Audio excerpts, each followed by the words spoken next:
지는 해와 뜨는 해라는 말씀이 선물의 시간 은혜 나누기 원합니다. 마태복음 7장 18절에서 20절을 보면 예수님께서 이렇게 말씀하십니다. 좋은 나무가 나쁜 열매를 맺을 수 없고 못된 나무가 아름다운 열매를 맺을 수 없느니라. 아름다운 열매를 맺지 아니하는 나무마다 찍혀 불에 던져지느니라. 이러므로 그들의 열매로 그들을 알리라. 아멘. 곧 좋은 나무는 좋은 열매를 맺을 수밖에 없고 나쁜 나무는 나쁜 열매를 맺을 수밖에 없다는 그런 말씀입니다. 좋은 나무가 나쁜 열매를 맺을 수 없고 또 나쁜 나무 역시 좋은 열매를 맺을 수 없다는 그런 말씀입니다. 따라서 그 사람이 맺는 열매를 보면 그 나무가 어떤 나무인지를 알 수 있다는 말씀입니다. 오늘 본문을 보면 나쁜 열매를 맺었던 사람들의 모습, 그리고 좋은 열매를 맺었던 사람이 어떤 최종적인 그런 결과를 맞이하게 되는지에 대해서 예견하는 말씀이 나옵니다. 과연 그들은 어떤 열매를 맺었기에 그런 미래가 예견되고 있는 것인지, 이 시간 성령 하나님께서 역사해 주심으로 우리가 맺는 열매가 어떤 나무의 열매인지를 다시 한번 돌아보고 또 좋은 삶의 결과를 예견되는 그런 삶을 살 수 있게 되기를 간절히 바랍니다. 우리 27절에서 28절 읽겠습니다. 하나님의 사람이 엘리에게서 와서 그에게 이르되 여호와의 말씀에 너희 조상의 집이 애굽에서 바로의 집에 속하였을 때에 내가 그들에게 나타나지 아니하였느냐. 이스라엘 모든 지파 중에서 내가 그를 택하여 내 제사장으로 삼아 그가 내 제단에 올라 분향하며 내 앞에서 에봇을 입게 하지 아니하였느냐. 이스라엘 자손이 드리는 모든 할례를 내가 네 조상의 집에 주지 아니하였느냐. 아멘. 하나님의 사람이 누구인지는 언급되어 있지 않지만 익명의 선지자로 여겨집니다. 이 선지자가 엘리에게 와서 하나님의 말씀을 전합니다.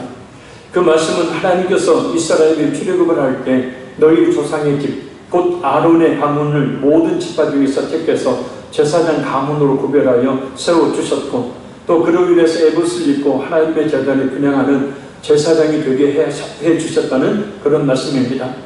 그리고 백성들이 하나님께 바친 제물 중 제사장들의 몫으로 돌아가는 음식을 주어서 생계를 보장하도록 하셨다는 말씀입니다.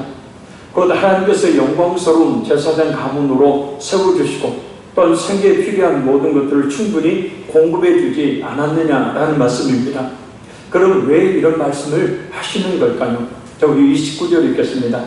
너희는 어찌하여 내가 내 처소에서 명령한 내 제물과 예물을 밟으며 내 아들들을 나보다 더 중히 여겨 내 백성 이스라엘이 드리는 가장 좋은 것으로 너희들을 살지게 하느냐. 아멘. 이 말씀은 엘리의 두 아들이 하나님의 제사를 멸시하며 백성들이 드린 제물을 임의로 취한 죄악을 지적하시는 말씀입니다. 그런데 하나님께서는 두 아들들의 죄악을 지적하시면서 엘리 제사장까지도 함께 책망하십니다. 왜냐하면 내 아들들을 나보다 더 중히 여겨 라는 말씀을 통해서 알 수 있듯이 엘리 제사장이 아들들의 잘못을 알고도 그것을 꾸짖지 아니하고 소극적으로 대처했기 때문입니다. 제물을 탈취하는 것은 물론 하나님께 드리는 예배조차도 발로 짓밟듯 하는 그런 패역한 결과를 낳도록 했기 때문입니다. 내 아들들보다 나보다 더 중히 여겨. 이것이 곧 우상숭배의 이 결정적인 그런 근거가 되는 말씀이죠. 그러니까 우리가 불상 앞에 절하지 않고 다른 어떤 예수상이나 마리아 상 앞에 절하지 않고 어떤 만들어진 우상 앞에 절하지 않는다고 하더라도 우리에게 있어서 하나님보다 더 중히 여기는 것이 꼭 뭐냐면 그게 우상이에요. 할렐루야. 하나님보다 더 중히 여기는 것. 너희가 하나님과 저분을 가만히 숨길 수 없느니라 예수님이 말씀하시죠. 이것이 저것보다 더 귀히 여기고 이것이 저것보다 더 귀중히 여기느니라. 그리고 우리가 더 하나님보다 더 귀중히 여기는 것, 그것이 우상이 된다는 것을 늘겠지 말아야 합니다. 신앙보다 예배보다 기도보다 내 자신이, 자녀들이, 물질이, 그와 같은 것들이 우선시 되어지면 그것이 곧 우상이 되어집니다. 상상의 것을 잊지 말아야 합니다. 그런 패악한 행동을 한 두 아들과 엘리 제사장에 대해서 하나님께서 어떻게 심판하실 것이라고 말씀하는지 봅니다. 우리 30절에서 34절 읽겠습니다. 그러므로 이스라엘의 하나님 나 여호와가 말하노라. 내가 전에 내 집과 내 조상의 집이 내 앞에 영원히 향하리라 했으나 이제 나 여호와가 말하노니 결단코 그렇게 하지 아니하리라. 나를 존중히 여기는 자를 내가 존중히 여기고 나를 멸시하는 자를 내가 경멸하리라. 보라, 내가 네 팔과 네 조상의 집 팔을 끊어 네 집에 노인이 하나도 없게 하는 날이 이를지라. 이스라엘에게 모든 복을 드리는 중에 너는 내 초소의 환난을 볼 것이요 네 집에 영원토록 노인이 없을 것이며 내 재단에서 내가 끊어버리지 아니할 내 사람이 네 눈을 세잔하게 하고 내 마음을 슬프게 할 것이요 네 집에서 출산되는 모든 자가 젊어서 죽으리라. 네 두 아들 홈니와 비나스가 한 날에 죽으리니 그 둘이 당할 그 일이 네게 표징이 되리라. 아멘. 하나님께서 내리실 징벌을 요약하면 다음과 같습니다. 엘리의 두 아들이 하나님을 멸시하며 재물을 탈취하고 예배를 짓밟으니 아론의 후손으로 제사장직을 이어왔던 엘리 가문의 제사장직을 박탈하겠다는 뜻입니다. 또한 이스라엘은 번영해도 엘리의 집안은 비극적인 저주를 받아서 번영하지 못하게 하시겠다는 말씀입니다. 그리고 33절을 보면 하나님께서 제사장 직무를 위해서 남겨놓을 엘리의 후손들 역시도 젊어서 죽게 되리라는 말씀입니다. 이 말씀은 사무엘상 22장 9절에서 19절을 보면 엘리의 후손 제사장들 85명과 그의 가족 자녀들이 사울 왕의 사주를 받은 도액에 의해서 한꺼번에 칼로 죽임을 당하는 것으로 성취되어집니다. 결정적으로 엘리의 두 아들 홈니와 비나스가 한날에 죽게 됐는데 바로 두 아들의 죽음이 지금까지 선포한 하나님의 징벌에 대한 예언이 성취될 것임을 보여주는 증거가 된다라는 말씀입니다. 사무엘상 4장 11절을 보면 실제로 엘리의 두 아들은 블레셋과의 전투에서 죽고 말았습니다. 앞으로 이렇게 엘리와 그 가문이 지는 해처럼 역사 속으로 사라지게 될 것을 예언하는 말씀입니다. 그럼 왜 엘리 제사장과 두 아들이 왜 그런 멸망을 당하게 되었을까? 왜 그들은 지는 해가 되었을까? 첫째, 하나님을 알지 못했기 때문입니다. 2장 12절에 보면 엘리의 아들들은 행실이 나빠 여호와를 알지 못하더라 그랬어요. 엘리의 두 아들은 분명히 제사장으로 성전에서 지냈어요. 율법을 배우고 알았습니다. 그럼에도 불구하고 하나님을 알지 못했어요. 그 이유를 행실이 나빠 그랬어요. 그러니까 죄악을 저지르는 데 빠져 있어서 하나님을 알려 하지 않았다는 겁니다. 우리의 관심이 하나님께 있지 않고 오직 세상의 것만 있게 되어지면 하나님을 제대로 알 수가 없게 된다는 것을 뜻해요. 그래서 하나님을 체험적으로 만나지 못했던 거예요. 결국 그들은 신앙생활을 하기는 하되 형식적인 신앙생활을 하고야 말았습니다. 성령 하나님의 임재, 성령 하나님의 역사하심이 전혀 없는 능력 없는 신앙을 가지고 있었던 것입니다. 하나님의 나라는 말이 있지 않고 능력에 있다. 이 말의 뜻은 능력이 어떤 은사나 희한한 능력을 행하는 능력을 말하는 게 아니고 바로 변화를 이야기하죠. 바로 분명히 하나님을 믿는다 하면서도 그들에게는 그런 변화가 없었어요. 왜요? 여호와를 알지 못했기 때문에. 알다라는 말은 야다라는 말이죠. 체험적인 알을 이야기합니다. 부부가 결혼을 해서 첫날 밤을 치를 때 서로를 아는 그런 체험, 그것을 이야기합니다. 그런 하나님과의 그런 체험적인 만남이 그들에게 없었다는 거예요. 부모님이 예수를 믿는 집안에 모태신앙으로 태어났지만 성경도 배우고 신앙생활을 했지만 교회 문턱은 밟고 다녔지만 예배도 드렸지만 하나님의 인격적으로 만나지 못한 오늘날의 많은 기독교인들과 그 후손들의 모습을 이야기합니다. 그래서 영적으로 무감각하고 아무런 감동도 받지 못하는 신앙, 예배 나와도 아무런 감동도 없고 하나님의 말씀도 들리지도 않고 삶의 기쁨과 내 자신에게 변화도 없는 그저 기독교인이라는 명목만 가지고 있는 전혀 변함을 경험하지 못하는 신앙생활을 하는 사람들을 이야기하는 거죠. 그래서 우리가 하나님을 알되 힘써 알아야 한다고 합니다. 우리가 가면 갈수록 하나님을 힘써 말씀을 통해서 알아가야 합니다. 늘 하나님을 인격적으로 만나도록 해주시라고 기도해야 합니다. 우리 자신에게 그런 은혜를 주시라고 기도할 뿐만 아니라 특별히 우리의 자녀들이 진실한 믿음으로 예수를 믿게 해주시고 또한 성령을 받게 해주시라고 늘 기도해야 합니다. 하나님을 알지 못하면 결국은 그 결과는 뻔한 것이기 때문입니다. 둘째는 잘못된 신앙교육 때문입니다. 하나님께 드릴 제물을 마음대로 하며 하나님께 드린 예배를 엉망진창으로 드려도 더욱이 성전에서 봉사하는 여인들과 간음을 행해도 엘리 제사장의 말은 그저 다 이르는 수준에 그치지 않았습니다. 그치고 말았습니다. 2장 23절에서 25절 말씀입니다.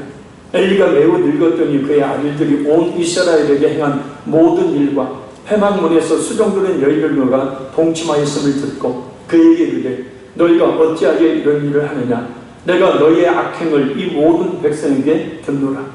내 아들들아 그리하지 말라. 내게 들리는 소문이 좋지 아니하니라. 너희가 여호와의 백성으로 범죄하게 하는도다. 사무엘상 4장 15절을 보면 이때 엘리 제사장의 나이가 98세 고령이었죠. 매우 나이가 많은 엘리 제사장에게 온 백성들이 다 알고 있는 말이 전해집니다. 그 성전의 제물을 자신들 마음대로 취했다는 말이에요. 아들들이. 그리고 회막문에서 수종드는 여인들, 곧 제사 후 제사 기구를 씻거나 절기 때 노래를 부르는 일을 했던 여인들과 성전에서 음행을 저지른 것입니다. 죄는 또 다른 죄를 반드시 짓게 만들죠.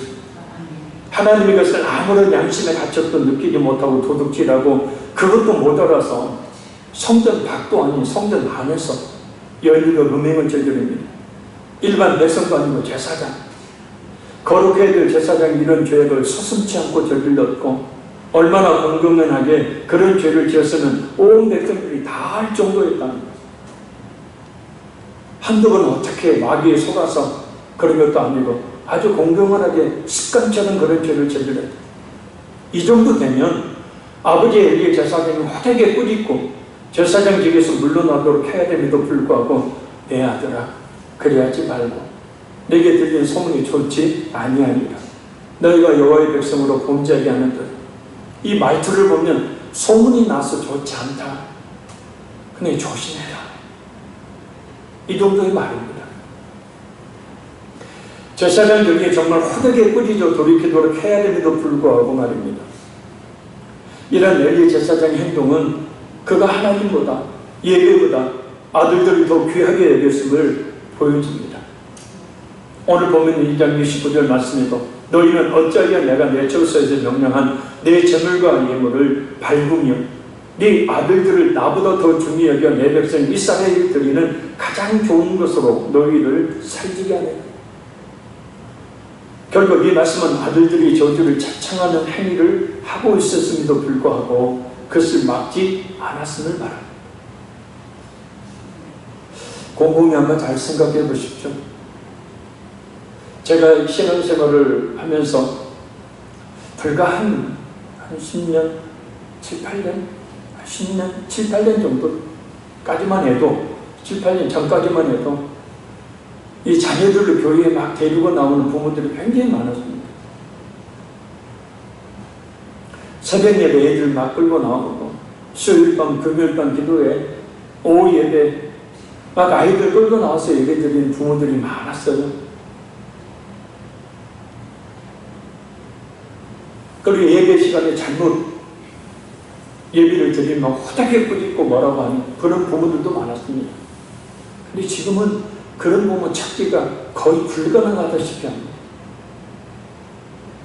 아이들 세상에 다 빼앗기고 공부에 빼앗기고 핸드폰에 빼앗기고 게임에 빼앗기고 아이들 다 빼앗겨버리죠. 이놈의 자식들이 그러고 한마디 하면은 말을 듣는 게 아니라 짜증내고 화를 내고 하니 듣기 싫고 싸우기 싫고 하니까 네 인생 네 알아서 해라 하고 내버려 둔 거예요. 그래 지 마음대로 자기들 마음대로 신앙생활을 하는 거예요. 마지못해 교회 나와 있고 마지못해 예배 드리고 예배 끝나면 가버리고 좀 뭐라고 해줘야 되는데 말을 못해.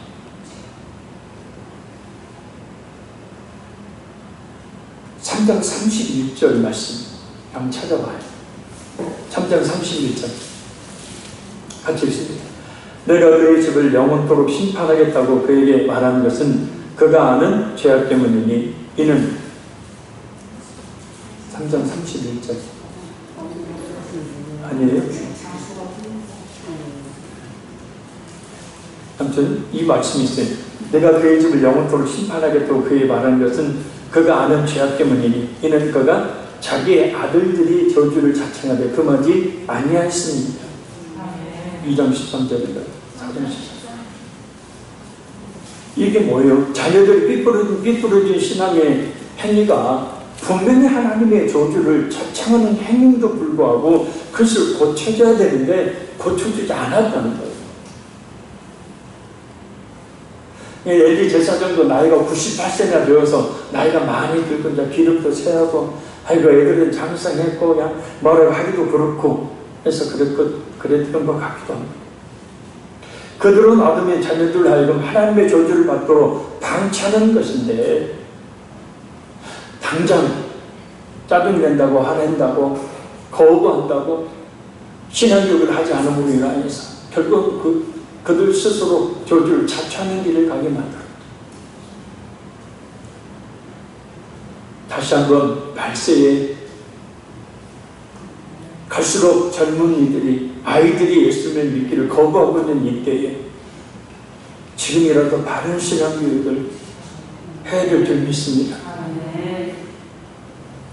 첫째는 예배를 등한시했기 때문입니다.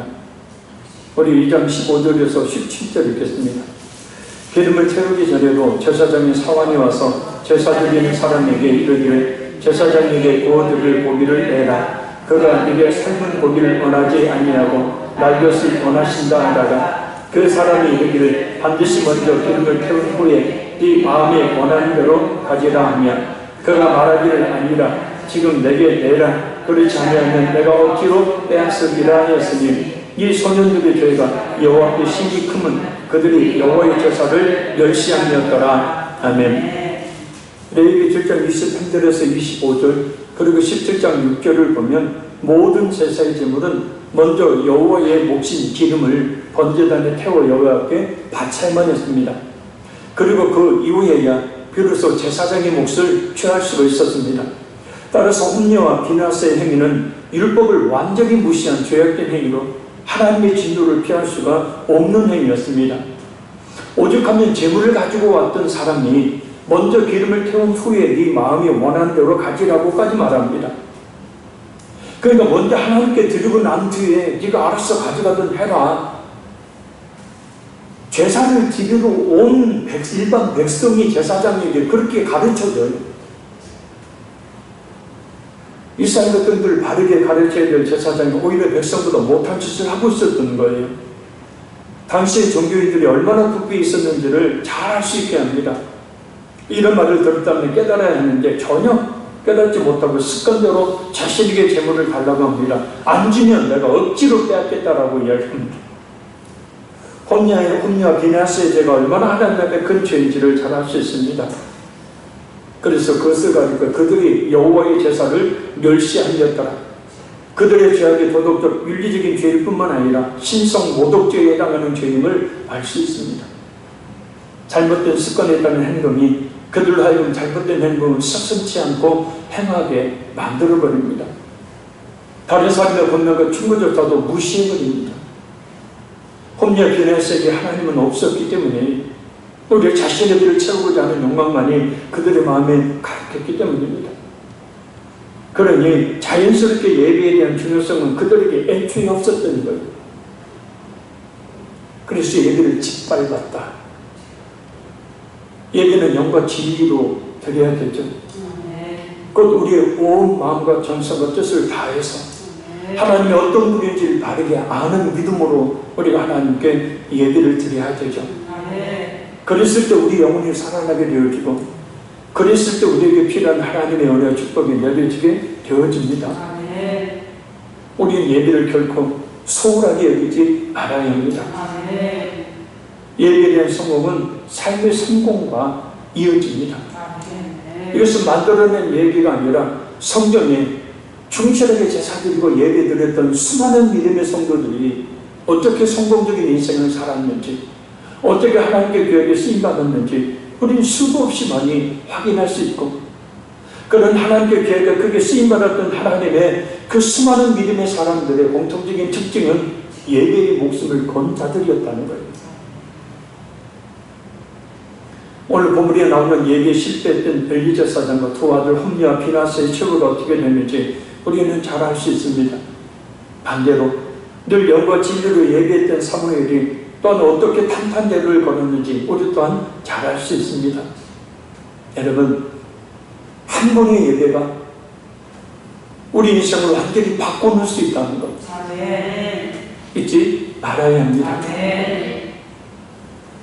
넷째, 말씀이 없고 영적으로 둔감했기 때문입니다. 우리 3장 1절 2절 읽겠습니다. 아이 사무엘이 엘리 앞에서 여호와를 섬길 때에는 여호와의 말씀이 희귀하여 이상의 힘이 보이지 않았더라 하네. 거기까지. 그들에게는 깨닫고 돌이키도록 이끄는 하나님의 말씀이 없었죠. 아니, 영적으로 둔감하였기에 하나님의 말씀을 들을 수가 없었고, 하나님의 말씀을 듣지 않으니 하나님이 말씀하실 필요가 없었기 때문이에요. 우리가 종종 그런 이야기를 하죠. 이것이 하나님의 뜻이라면, 그것이 하나님의 뜻이라 확실히 하나님이 내게 알려주신다면 내가 어떤 손해나 어떤 힘듦이 있어도 기꺼이 그 말씀에 순종하겠노라. 근데 하나님 뜻이 뭔지를 모르겠다. 왜 그런지 아십니까? 이미 하나님은 우리에게 말씀하시는데 우리가 그 말씀을 듣지 못했기 때문이고요. 계속해서 반복되게 불순종하고 있기 때문에 더 이상 하나님은 우리에게 말씀해 주실 필요가 없었던 거예요.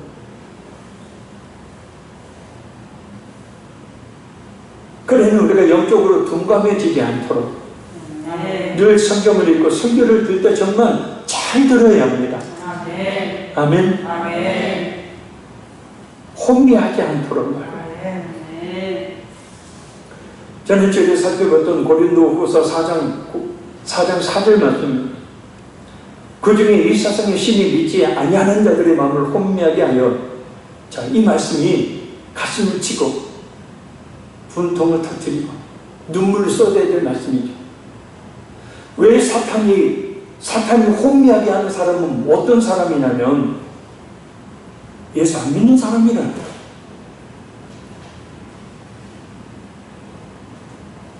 그 중에 이 세상의 신이 믿지 아니하는 자들의 마음을 혼미하게 하려 그래요. 안 믿기 때문에 혼미하다는 거예요. 안 믿기 때문에 사탄이라는 놈이 혼미하게 마음을 만들어버린다는 거예요. 그래서 그리스도의 영광의 복음의 광채가 비치지 못하게 하미니 그리스도는 하나님의 형상입니다.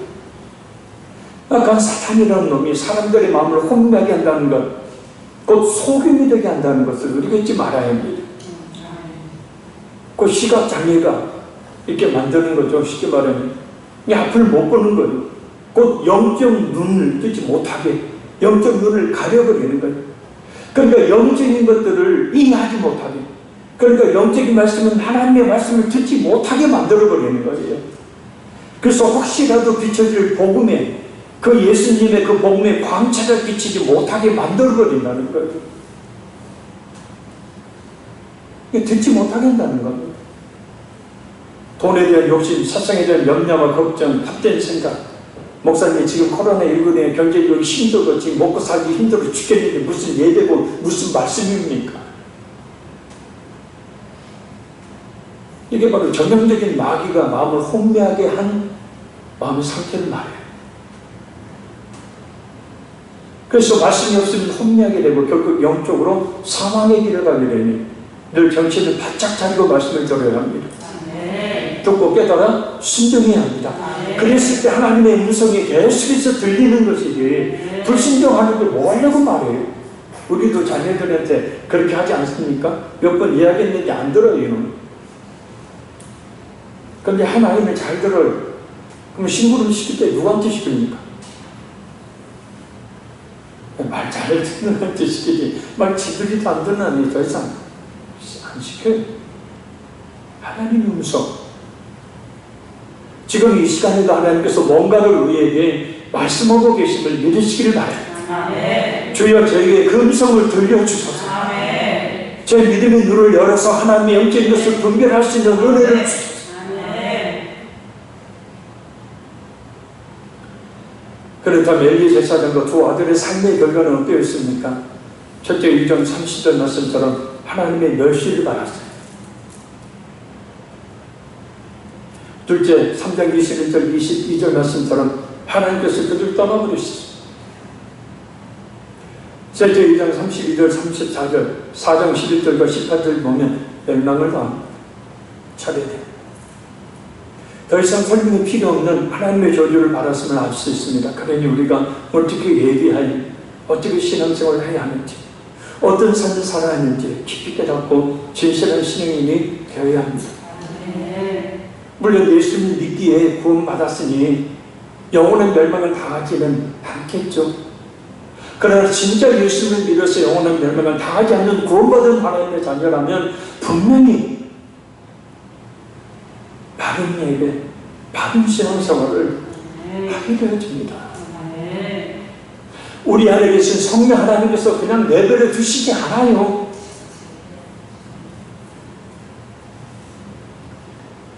자, 그럼 반대로 이제는 뜨는 해 봅니다. 우리 35절, 36절 오늘 본문 읽습니다.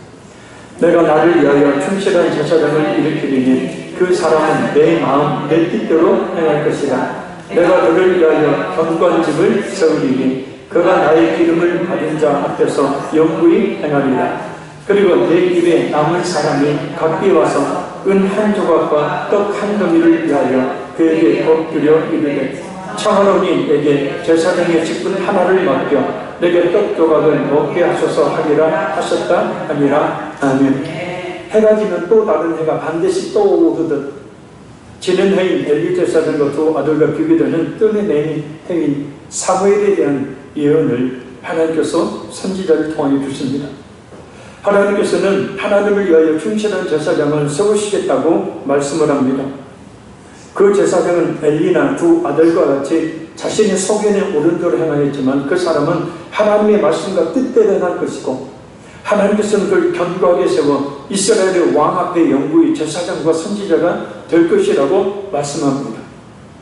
그리고 하나님은 36절을 통해 엘리 가문이 은 한 조각과 떡 한 덩이를 구걸할 정도로 가난하게 될 것이라고 말씀합니다. 왜냐? 하나님 것을 축복해서 스스로 살찌웠기 때문에 이제는 하나님께서 그에 따른 적절한 심판, 보응을 하시겠다는 겁니다. 자, 그렇다면 떠오르는 해, 뜨는 해가 되는 이 사무엘이 어떻게 하나님께 충실한 제사장으로, 선지자로 쓰임을 받았을까? 첫째는 2장 18절을 보면 어렸을 때부터 하나님을 섬겼기 때문입니다. 둘째 1장 21절 28절을 보면 철저한 신앙교육을 받았기 때문입니다. 셋째 2장 18절을 통해서 보면 예배 중심의 삶을 살았기 때문입니다. 넷째 3장 15절 말씀을 통해서 보면 하나님 중심의 신앙생활을 했기 때문입니다. 그럼 사무엘은 어떤 복을 받았을까요? 첫째 3장 21절 말씀처럼 하나님께서 말씀으로 함께 하셨습니다. 아까 엘리 제사장과 두 아들 홈리와 비나스에게는 하나님의 말씀이 없었어요. 그런데 이 사무엘에게는 하나님이 말씀으로 함께 하셨다. 말씀으로 인도함을 받으니 하나님의 뜻대로 살 수가 있었습니다. 사랑하는 성도 여러분, 오늘도 이렇게 하나님의 말씀을 들을 수 있는 기회가 있으니 감사하기를 바랍니다. 이 자체가요, 설교를 들을 수 있다면 이 자체가 하나님의 큰 축복임을 잊지 말아야 합니다. 그리고 그 기회를 놓치지 말고 그 말씀을 잘 듣고 순종하게 되어질 때에 하나님의 뜻대로 살게 되어지고 그 끝에는 하나님의 은혜와 축복을 받는 그런 삶의 결과가 반드시 있게 되어집니다.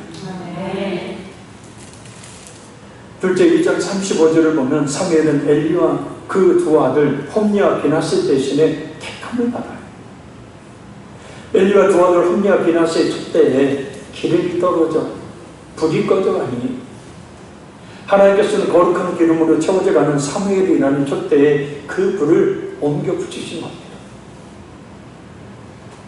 하나님께서 촛대를 옮기시면 모든 것을 잃어버릴 수도 있고 또한 모든 것이 무너져 버릴 수도 있기 때문에 물론 한꺼번에 그렇게 되지는 않겠지만 오늘 본문의 엘리와 두 아들처럼 소수해질 가능성이 많습니다.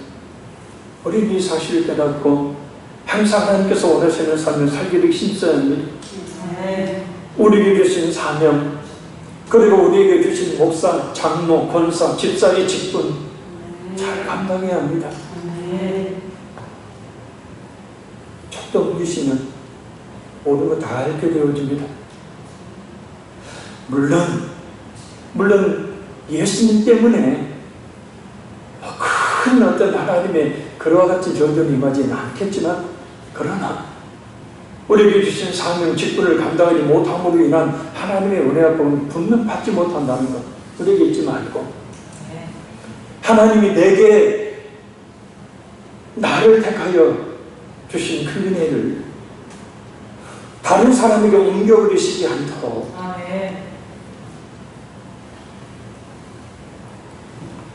마지막 첫째는 2장 26절과 3장 19절 20절 보면 하나님이 항상 함께 하셔서 그를 세워주시고 인정받게 하셨습니다. 이후로 사무엘은 하나님께서 항상 함께 하심으로 탄탄대를 걸어요. 하나님께서는 그를 이스라엘의 선지자로 세우셨고 많은 백성들의 존경을 받도록 하셨습니다. 그리고 사무엘은 하나님께로부터 위대한 선지자로 쓰임을 받았습니다. 말씀했습니다.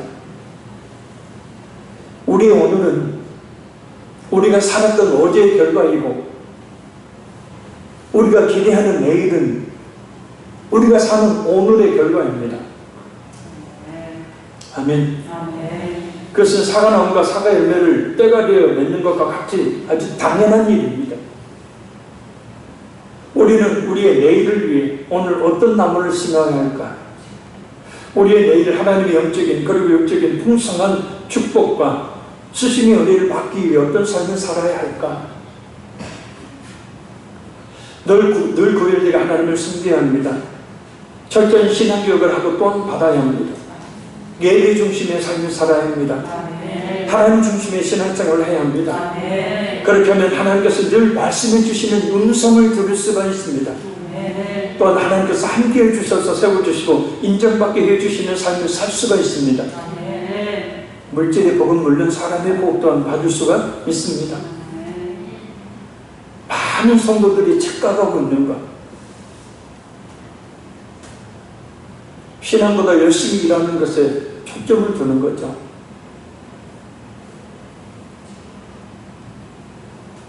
신앙에 먼저 초점을 두고 열심히 살 때에 하나님을 복임하게 되는 겁니다.